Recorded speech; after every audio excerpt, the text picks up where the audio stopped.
ADHD is one of the most common neurodevelopmental disorders. It's estimated to affect 6 to 16% of U.S. children and a firmer 6% of adults. Diagnoses have risen in recent years, alongside growing public interest, fueling debates about its causes. Is ADHD rooted in trauma or genetics? With overlapping symptoms, the lines can blur. One perspective, represented by the physician Gabor Mate, author of Scattered Minds, views ADHD as a response to childhood trauma. He believes symptoms like inattention are in fact coping mechanisms, and that environmental stress, not ADHD itself, disrupts brain development.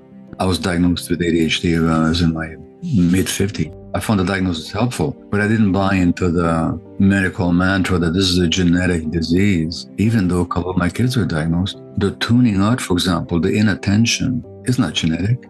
There's no circuitry for inattention that you inherit. It's a coping mechanism. When the environment is stressful in a small child who can't leave or change the situation, one way they cope is they tune out, they disassociate. And this is when their brain is developing.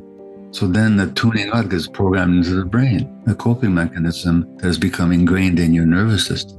Russell Barkley represents the more mainstream view. He's a psychiatry professor and ADHD researcher. He describes ADHD as a highly heritable brain development disorder. Barkley contends that while children with ADHD are more likely to face adverse experiences that may worsen symptoms, these events don't actually cause ADHD. It means that the vast majority of variation in the human population in degree of ADHD symptoms is driven by differences in genetics, not by the environment, not by parenting, by genetics. That's what heritability means. The fact that we have experts in the field who are themselves experts in the genetics of ADHD telling us that the majority of variance is due to genetics immediately disproves Dr. Mate's thesis that ADHD is not genetic. Mate is so wrong, he's worse than wrong. It has no empirical basis in the scientific literature.